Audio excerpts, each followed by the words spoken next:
I'm so busy getting things done that I can't be with them all the time. It's true. I argue that would be offset by the fact that I am who I am. If I meet an average person on the street, someone I've never even met. So even before he even gets into this, it's just important. Like a lot of people have a misconception that being a good father means that you're constantly around your child. Basically, they mean like to be a good dad, you have to be around your child 24/7. You got to make sure they're okay. They're going to school. They eating their veggies, whatever. Too many times we just believe men's value comes from the quantity of time that we provide to our children. Not saying that I have kids, it's just from understanding how time works. Is like, okay, when you're around a child a lot, that means you're being a good father. But being a good father is more about the quality of lessons that you teach your kids. Because as a father, you're a disciplinarian. You're just teaching your kid about the realities of the world. And even if you're barely seeing your kid, if every single time you see them, you teach them a ridiculously valuable lesson about the world because you're out in the world doing big and important shit, they're getting a lot of value away from you.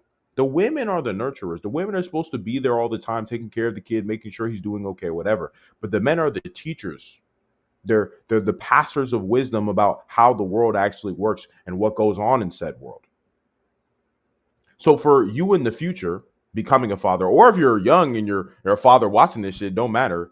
Understand that when to be a good father, it's not about you being around your kid all the time. It's about actually having powerful lessons that you can pass on to your kid. It's about teaching your children. You want to be a teacher. You're a grand teacher for your children. You teach them this is how the world works. This is how you do this. This is how you do that. Do you need to be around your kid all the fucking time to teach them shit? Fuck no. There's tons of fathers that are around their kids all the fucking time. And then you see their kids operating in society. Them niggas is crazy. Them niggas is retarded.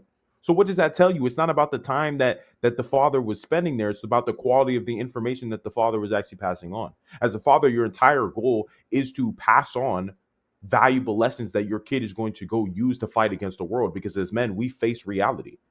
We face the trials and tribulations as reality to provide and protect for our families, correct? And it's from these trials and tribulations that we learn lessons. And for our sons that we raise, and even our daughters that we raise, we pass on lessons to them. To this is how the world works, son. This is how the world works, daughter. All right, boom. Let me go attack the world again, and I'm gonna come back to you guys with more lessons. You go attack the world again. You come back. You're like, this is how the world works, son. This is how the world works, daughter. You go again, go fight and attack the world again, and you come back. That's what it means to be a man. That's what it means to be a good father. Too many times we have this idea that being an absent father means, oh, you're not around your kids 24/7. You're not seeing your kids every day. It's like, nigga, that's not what it takes to be a good dad. You just have to be someone who's able to pass on quality information to your children to be a good father. You can see your kid once a month, and if you're passing on the most insane game ever about how to live their lives, if they give you a rundown of what's going on in their life and you solve all of their problems one by one, because you've actually been out the world and learned, you've been out in the world and learned important lessons, and you give it to them, that's you being a good dad. Always remember, it's about the quality that you pass on to your children. It's never about the amount of time you actually spend with them. So